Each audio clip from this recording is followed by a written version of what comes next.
Mukunda jewellers తెలంగాణలో మొట్టమొదటి factory outlet మన కొత్తపేటలో ఫిబ్రవరి 14న గొప్ప శుభారంభం. అందమైన ఈ శుభారంభంలో ఎన్నో విశేషాలు. ముకుందా జ్యువెలర్స్ కొత్తపేట. సార్ 5% అటు ఇటు తప్ప పెద్దగా ఏం గ్యాప్ ఉండదు అధ్యక్ష. దట్స్ వాట్ 20% మాత్రం తీసుకెళ్ళాం అధ్యక్ష. జస్ట్ 5%, ఎందుకంటే అది 5 to 8% వరకు అది యాక్సెప్టబుల్ హెల్దీ బడ్జెట్ అధ్యక్ష, అంతవరకు. థ్యాంక్ యూ భట్టి గారు, కనీసం ఆ మాటకైనా వచ్చారు. మీరు 100% చేస్తారేమో అని అనుకున్నాను. పక్కన సీఎం గారు ఉన్నారు కదా, 100% చేస్తారేమో అనుకున్నాను.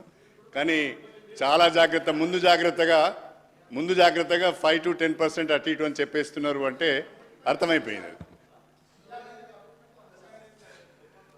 అదేవిధంగా అధ్యక్ష, ఇంకొక విషయం కూడా, బడ్జెట్ ఎట్ ఏ గ్లాన్స్.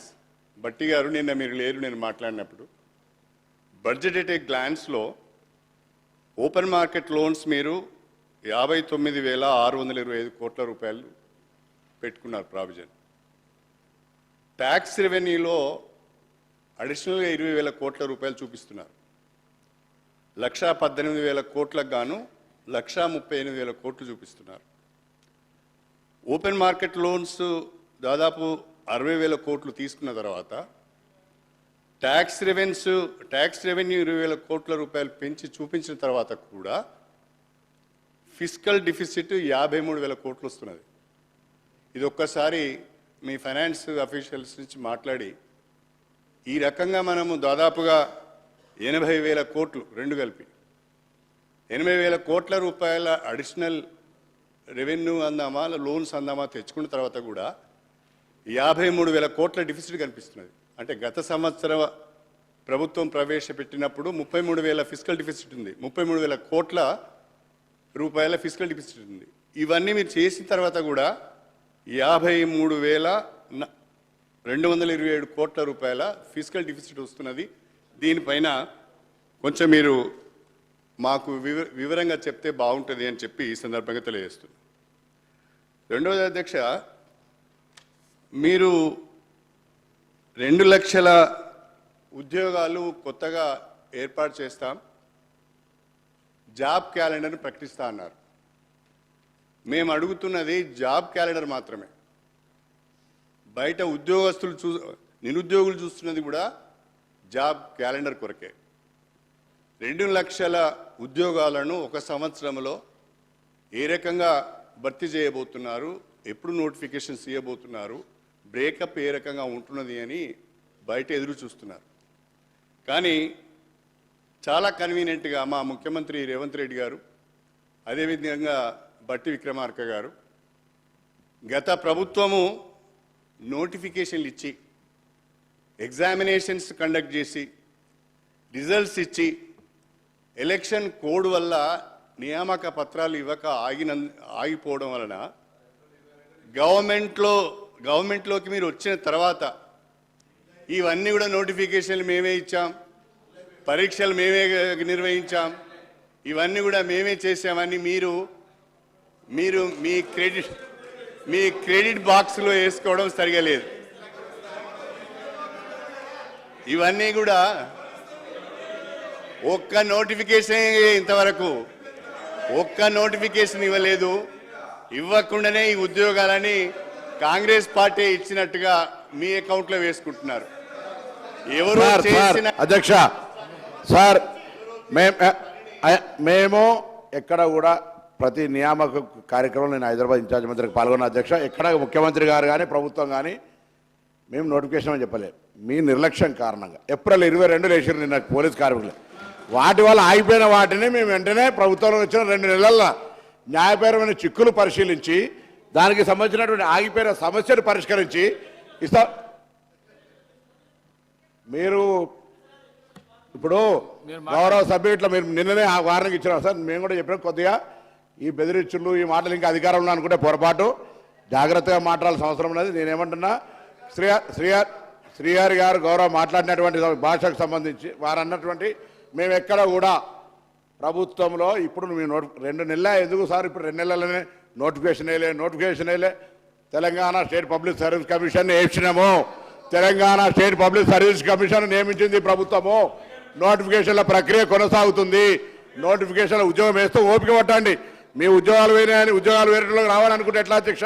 తప్పకుండా ఉద్యోగాలు ఇస్తాం. మీ ఉద్యోగాలు వేయడానికి వేరేటోళ్ళకు ఉద్యోగాలు రావాలనుకుంటే ఎట్లా అనేటువంటి మాటని ఈ సందర్భంగా జ్ఞాపకం చేస్తాం.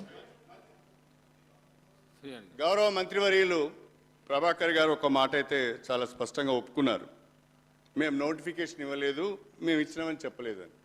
నేను గౌరవ ముఖ్యమంత్రి గారు సభలో ఉన్నారు, వారిని నేను మీ ద్వారా అడిగేది ఏంటంటే, ఇవి కాకుండానే ఇప్పటి వరకు ఇచ్చిన ఉద్యోగ నియామకాలు కాకుండానే మీరు 2 లక్షల ఉద్యోగాలను భర్తీ చేయడానికి జాబ్ క్యాలెండర్ ఇవ్వాలని మాత్రమే కోరుతున్నా. అంతకు మిగిలిన నేనేమి మిమ్మల్ని విమర్శించడం లేదు, ఇంకో మాట మాట్లాడమే. దయచేసి మీ కొరకు ఎదురు చూస్తున్నారు బయట. 2 లక్షల ఉద్యోగాలకు జాబ్ క్యాలెండర్ ఇవ్వాల్సిందని కోరుతున్నా. ఏమైందా? ఏమైంది? నేనేం అనలేదు కదా శ్రీహరి గారు. నేను వారిని ఏం అనలేదా శ్రీహరి గారు.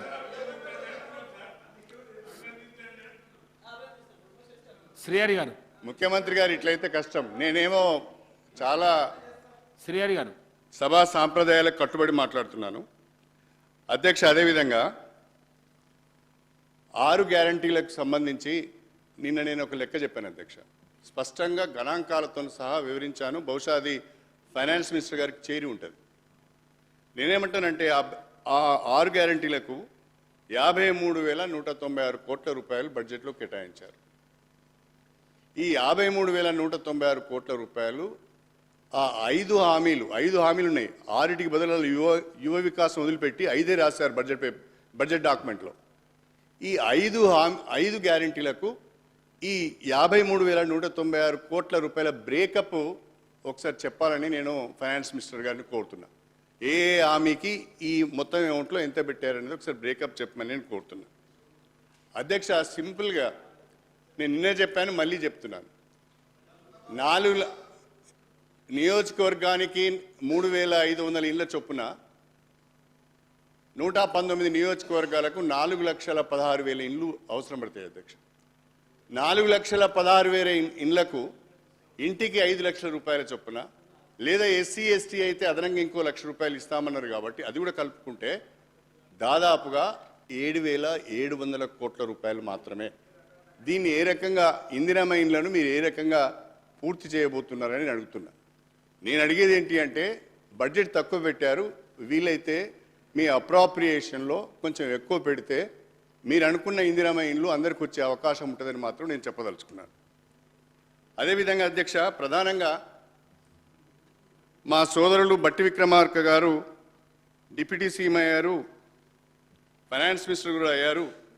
కాబట్టి కాంగ్రెస్ పార్టీ మేనిఫెస్టోలో పొందుపరిచిన విధంగా డాక్టర్ బిఆర్ అంబేద్కర్ గారి అభయహస్తం ఎస్సీ ఎస్టీలకు సంబంధించి ప్రతి ఒక్కరికి 12 లక్షల రూపాయల చొప్పున ఆర్థిక సాయం చేస్తామన్నారు.